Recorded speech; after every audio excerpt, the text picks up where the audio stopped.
Hello વિદ્યાર્થી મિત્રો, સ્વાગત છે તમારું અમારા યુટ્યુબ ચેનલ નોબલ એકેડમીમાં। મારું નામ છે મહેતાબ અંસારી। આજે આપણે આપણા 9th ધોરણ 9ના અસાઇનમેન્ટના સોલ્યુશનની સિરીઝ આગળ વધારવા જઈ રહ્યા છે, જે ગણિત સબ્જેક્ટની છે। તેના સેક્શન બી ના ચેપ્ટર નંબર 1, 2 અને 3 નું સોલ્યુશન અમારા યુટ્યુબ ચેનલ પર મોકલી દેવામાં આવેલ છે। તેને જરૂરથી ચેકઆઉટ કરી લેજો અને તેને લાઈક કરવાનું ભૂલતા નહીં। જો વિદ્યાર્થી મિત્રો તમે પ્રથમ વખત અમારા ચેનલ પર આવ્યા હોય તો અમારા ચેનલ સબસ્ક્રાઇબ કરવાનું ભૂલતા નહીં, કારણ કે દરેક અસાઇનમેન્ટ ધોરણ 9 થી લઈને ધોરણ 12 સુધીના દરેક અસાઇનમેન્ટનું સોલ્યુશન સૌપ્રથમ તમને અમારા ચેનલ ઉપર મળશે। ઓકે, ચાલો આજે આપણે ચેપ્ટર નંબર 4 સેક્શન બી નું સોલ્યુશન કરીશું। ચાલો સ્ટાર્ટ કરીએ। ચેપ્ટર નંબર 4 માં પ્રશ્ન નંબર 1 જે સેક્શન બી નું છે, શું કીધેલ છે અહીં?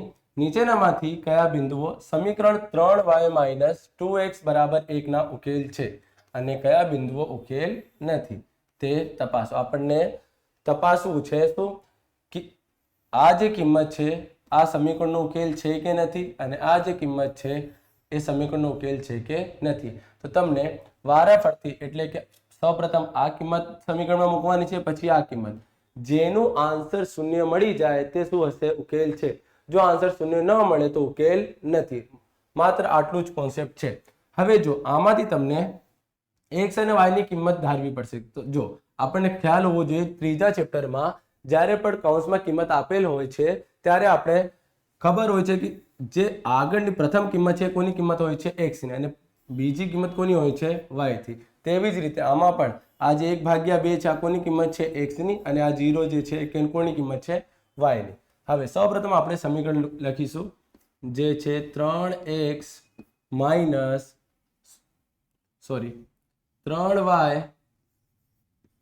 -2x બરાબર 1।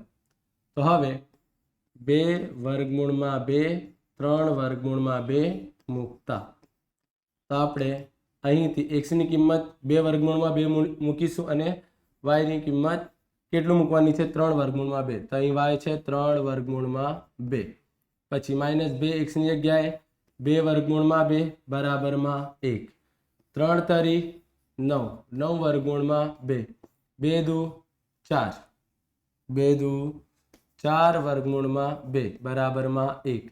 હવે 9√2 માંથી 4√2 બાદ કરતા આપણને શું મળશે? 5√2 બરાબરમાં 1। હવે 1 પ્લસમાં છે, સામે આવશે શું થઈ જશે? માઇનસમાં। તો 1 ને આપણે બાદ કરી શકતા નથી, 1 ને આપણે બાદ કરી શકતા નથી। તો આન્સર શું મળશે આપણને? કશું મળશે નહીં, એટલે કે બાદ કરી શકતા નથી। તો આનો આન્સર અહીં જ કમ્પ્લીટ થઈ જાય છે। પરંતુ આપણને ઉકેલ છે લખવા માટે શું હોવું જોઈએ? આન્સર શૂન્ય હોવું જોઈએ, પરંતુ અહીં આન્સર શૂન્ય મળતું નથી। તો વર્ગ કૌંસમાં લખી દઈશું આપણે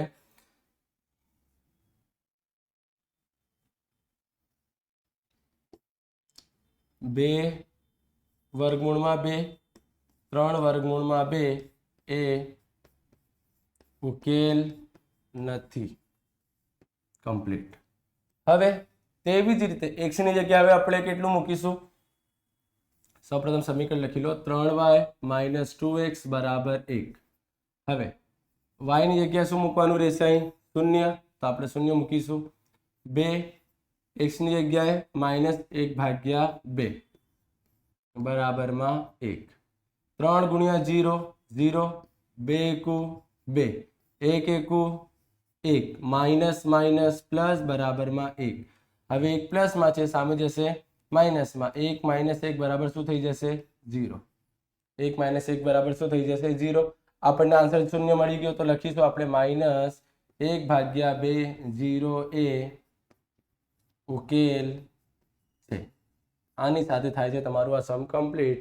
કિંમત મૂકો, શૂન્ય મળે તો ઉકેલ છે, और જો શૂન્ય ન મળે તો ઉકેલ નથી। ઓકે વિદ્યાર્થી મિત્રો, ચાલો ક્વેશ્ચન નંબર 2 ઉપર 4x બરાબર 5y + 2 દ્વિચલ સુરેખ સમીકરણને પ્રમાણિત સ્વરૂપમાં દર્શાવી a નો વર્ગ, b નો વર્ગ, c નો વર્ગની કિંમત મેળવો। સૌપ્રથમ તમને સમીકરણને શામાં દર્શાવવું છે? પ્રમાણિત સ્વરૂપ।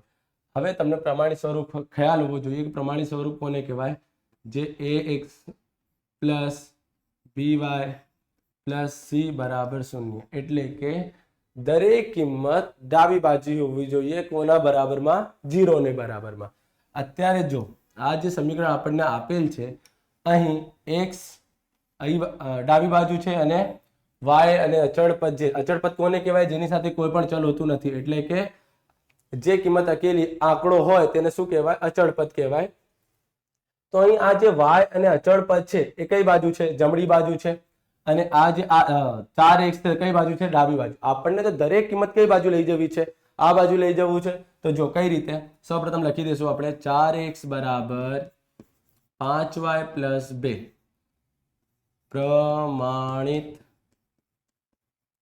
સ્વરૂપ. પ્રમાણિત સ્વરૂપમાં લખીશું એને. તો 4x પોતાની જગ્યા છે, 5y પ્લસમાં છે સામે આવશે માઇનસમાં, 2 પ્લસમાં છે સામે આવશે માઇનસમાં, બરાબરમાં 0. આ થઈ જશે તમારું પ્રમાણિત સ્વરૂપ. શું થઈ જશે? તમારું પ્રમાણિત સ્વરૂપ. ખૂબ જ સરળ કોન્સેપ્ટ છે. દરેક કિંમતને તમે અહીં મૂકી દો. ઓકે, ડાબી બાજુ મૂકી દો અને બરાબરમાં શું હોવું જોઈએ? 0. હવે પ્લસમાં હોય તો પ્લસમાં, પ્લસમાં હોય તો માઇનસમાં, અને અહીં 2 પણ પ્લસમાં છે તો શું થઈ જશે? માઇનસમાં. ઓકે વિદ્યાર્થી મિત્રો, હવે તમારે આ કિંમત પણ શોધવાની છે.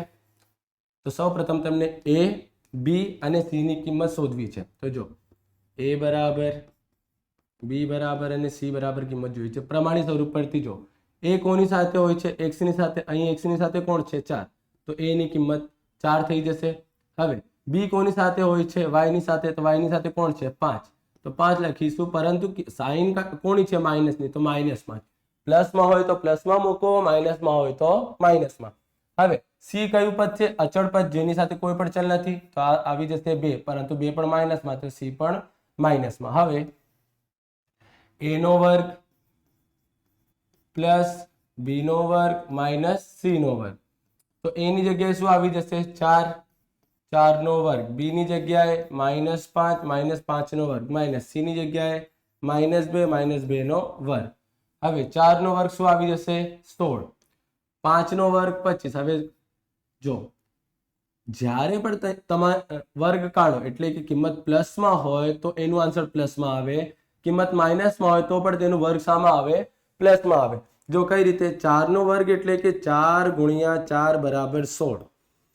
હવે 5 નો વર્ગ એટલે -5 ગુણ્યા -5. તો સૌ પ્રથમ પાયો પાયો 25, માઇનસ માઇનસ થઈ જાય છે કટ, અહીં આવી જશે +25. ઓકે, તો જો સંખ્યા પ્લસમાં હોય કે માઇનસમાં હોય, પરંતુ આપણે શું કાઢી રહ્યા છીએ? અહીં વર્ગ. તો વર્ગ કાઢતા સંખ્યા માઇનસમાં હોય કે પ્લસમાં, એનો આન્સર હંમેશા શામાં આવશે? પ્લસમાં જ આવશે.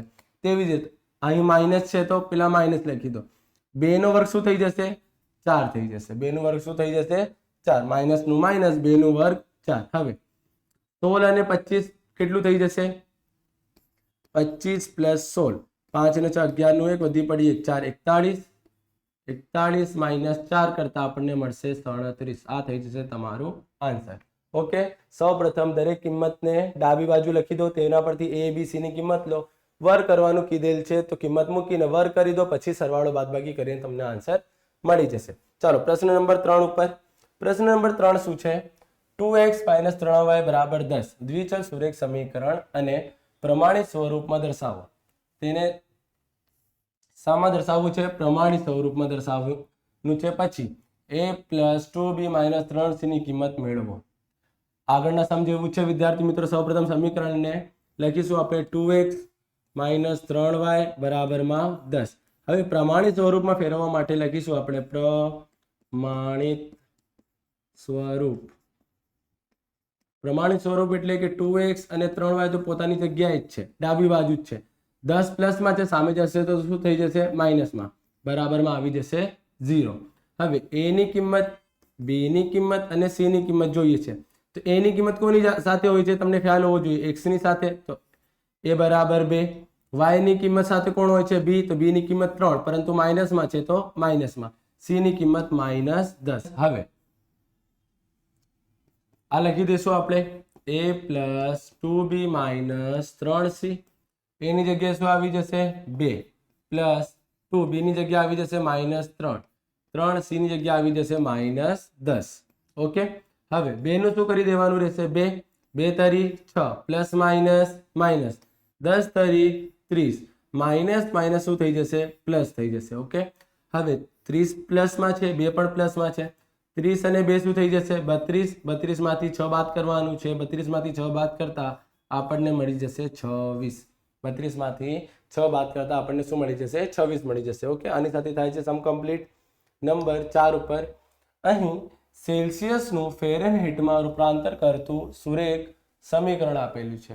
ફેરનહીટને શામાં ફેરવવું છે? સેલ્સિયસમાં. ઓકે, અને સેલ્સિયસને ફેરનહીટમાં ફેરવવા માટે આ સમીકરણનો ઉપયોગ થાય છે વિદ્યાર્થી મિત્રો. હવે અહીં શું કીધેલ છે? જો તાપમાન -30°C હોય તો ફેરનહીટનું શું તાપમાન થાય? એટલે કે તમને ફેરનહીટ શોધવું છે. ફેરનહીટ એટલે કે F ની કિંમત શોધવાની છે.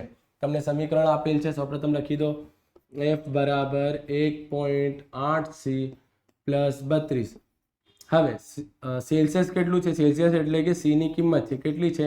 -30. તો આપણે લખીશું 1.8, C ની જગ્યાએ -30 પ્લસમાં 32. હવે 30 નો ગુણાકાર કોના દ્વારા કરવું છે? 1.8 દ્વારા. તો 1.8 નું પોઈન્ટ હટાવી દઈશું તો આપણે શું થઈ જશે? 18. 18 નો ગુણાકાર કોના દ્વારા કરીશું? 30 વડે. 0 8 તરી 24 નું 4 વધી પડી 2, 3 1 3 ને 2 5. હવે 0 દ્વારા ગુણાકાર કરતા શું મળશે? 0 મળશે. 0 4 અને 5. પોઈન્ટ પછી કેટલી કિંમત છે? 1. તો 1 કિંમત આગળ પોઈન્ટ લગી જશે. કેટલું આવી જશે? 54. પરંતુ આ કિંમત માઇનસમાં છે તો આન્સર પણ શામાં આવશે? માઇનસમાં. +32. ઓકે, હવે પ્લસ માઇનસ 54 માંથી શું કાઢી દો? 32 ને કાઢી દો. 4 - 2 2, 5 - 3 શું થઈ જશે? 2. 4 - 2 2, 5 - 3 2. આન્સર આવી જશે 22 માઇનસમાં. આ થઈ જશે તમારું આન્સર ફેરનહીટનું. ઓકે, -22. હવે નંબર 2, જો તાપમાન -58°F હોય તો સેલ્સિયસમાં શું તાપમાન થાય? ઓકે, તો તમારે હવે ફેરનહીટને શામાં ફેરવવું છે? સેલ્સિયસમાં. અત્યારે આપણે સેલ્સિયસને ફેરનહીટમાં રૂપાંતર કર્યું. હવે ફેરનહીટને શામાં રૂપાંતરિત કરવાનું છે? સેલ્સિયસમાં. તો જે આ છે આ કોની કિંમત થઈ જશે? ફેરનહીટ એટલે કે F ની -58°. હવે સમીકરણ શું હતું? F બરાબર 1.8C + 32. તો 1.8C ની જગ્યાએ કિંમત મૂકી શકતા નથી કારણ કે સેલ્સિયસ તો આપણને શોધવાનું છે. 32 નું 32. હવે F ની જગ્યાએ શું આવી જશે? -58°. -58°. હવે 32 પ્લસમાં છે, સામે જશે શું થઈ જશે? માઇનસમાં. 58° - 32 બરાબરમાં 1.8C. હવે માઇનસ માઇનસ શું થાય છે? પ્લસ. 58 અને 32 નો સરવાળો કરતા 8 અને 2 10 નો 0 વધી પડી 1 5 અને 3 8 ને 1 9 આવી જશે 90. પરંતુ માઇનસમાં. માઇનસ માઇનસ પ્લસ તો આન્સર માઇનસમાં આવશે કારણ કે મોટી કિંમત માઇનસમાં છે. હવે 1.8C જે તમારું 1.8C ગુણાકારમાં છે, સામે જશે શું થઈ જશે? ભાગાકારમાં. -90 ભાગ્યા 1.8 બરાબરમાં C. હવે પોઈન્ટને અહીંથી હટાવવા માટે, કાઢવા માટે તમારે ઉપર શું મૂકવું પડશે? અંશમાં 10. જ્યારે પણ તમારે પોઈન્ટ હટાવવાનું હોય ત્યારે પોઈન્ટ નીચે હોય તો ઉપર 10 મૂકી દો, પોઈન્ટ ઉપર હોય તો 10 નીચે મૂકી દો. પોઈન્ટને અહીંથી તમારે કાઢવાનું હોય તો પોઈન્ટ પછી જો એક કિંમત છે, એક કિંમત હોય તો અંશમાં શું મૂકી દો? 10. અને જો પોઈન્ટ ઉપર છે તો તમને પોઈન્ટ હટાવવા માટે 10 ક્યાં મૂકવાનું રહેશે? નીચે. એટલે કે 1.8 નું ભાગાકારમાં 90 હોત તો તમારે શું કરવાનું? 18 ભાગાકારમાં શું મૂકી દેવાનું? 10. પોઈન્ટ નીચે હોય તો 10 ઉપર મૂકી દો, પોઈન્ટ ઉપર હોય તો 10 નીચે મૂકી દો. ઓકે વિદ્યાર્થી મિત્રો. હવે 18 પંચા 90, પાંચે દાન 50. 18 પંચા 90, પાંચે દાન 50. 50 શામાં આવશે? માઇનસમાં. આમ C બરાબર -50. ઓકે વિદ્યાર્થી મિત્રો. 18 પંચા 90 ઘડિયા યાદ હોવું જોઈએ. 10 પંચા 50 માઇનસમાં આવી જશે. તમારે C બરાબર -50. આની સાથે થાય છે સમ નંબર 4 કમ્પ્લીટ. નંબર 5 ઉપર શું આપેલ છે? જો x બરાબર 5, y બરાબર 4 અને સમીકરણ 4x - ky 10 નો એક ઉકેલ હોય. શું કીધેલ છે? ઉકેલ હોય તો k ની કિંમત શોધો. ઉકેલ હોય એટલે કે આખા સમીકરણની બરાબરમાં શું આવી જશે? શૂન્ય આવી જશે. ઓકે, હવે તમને આપેલ છે સમીકરણ શું? 4x - ky બરાબરમાં 10. અહીં તમને x ની કિંમત આપેલ છે 5, y ની કિંમત આપેલ છે 4. ચાલો તો 4 નું 4, x ની જગ્યાએ 5 આવી જશે, k y ની જગ્યાએ 4 આવી જશે બરાબરમાં 10. 4 પંચા 20, 4 ગુણ્યા k 4k, બરાબરમાં 10, સંખ્યા માઇનસમાં છે પ્લસ, પ્લસમાં છે માઇનસ, 20 માઇનસ 10 બરાબરમાં શું આવી જશે 4k. જ્યારે તમને કોઈ ચલ શોધવાનું હોય તો ત્યારે તે માઇનસમાં હોવું જોઈએ નહીં. તો કે અહીં માઇનસમાં છે એને પ્લસમાં કન્વર્ટ કરવા માટે આપણે શું કરવું પડ્યું, અહીં માઇનસ છે સામે જશે શું થઈ જશે પ્લસ, અહીં 10 નું કોઈ કામ ન હતું તો 10 પ્લસમાં છે સામે મોકલી દીધું શું થઈ ગયું માઇનસમાં. હવે 20 માંથી 10 બાદ કરતા આપણને ખ્યાલ છે કેટલું મળશે 10 બરાબરમાં 4k. 4 ગુણાકારમાં છે સામે જશે ભાગાકારમાં, 10 નું ભાગાકાર કોના દ્વારા કરીશું આપણે 4 વડે, તો 10 ભાગ્યા 4, 4 દુ 8, કેટલું વધશે 2, પોઈન્ટ મૂકી દઈશું 0, 4 પંચા 20. આ તમારું થઈ ગયું આન્સર. કેટલું મળ્યું 2.5. કોની કિંમત છે કે, તો લખી દઈશું માટે કે બરાબર 2.5. આ થઈ જશે તમારું સમ કમ્પ્લીટ. આની સાથે થાય છે તમારું ચેપ્ટર નંબર 4 નું સોલ્યુશન કમ્પ્લીટ. હવે નેક્સ્ટ વિડીયોમાં આપણે જોઈશું ચેપ્ટર નંબર 6 નું સોલ્યુશન. વિદ્યાર્થી મિત્રો વિડીયોને સ્કીપ કરીને ન જુઓ, કારણ કે દરેક સમ ખૂબ જ સરળ છે અને તમારે જે ગણિતના હાર્ડ ચેપ્ટર છે જેમ કે તમને chapter number 8, chapter number 9, chapter number 7 યાદ રાખવામાં કે તેમની ગણતરી કરવામાં તમને મુશ્કેલી થાય છે તો તમે આ ચેપ્ટરના અથવામાં એ ચેપ્ટરોને કાઢી શકો છો. આની બ્લુ પ્રિન્ટ પણ હું તમને સમજાવીશ, તો અમારા ચેનલને સબસ્ક્રાઇબ કરવાનું ભૂલતા નહીં. ઓકે, ચાલો ત્યાં સુધી થેન્ક યુ.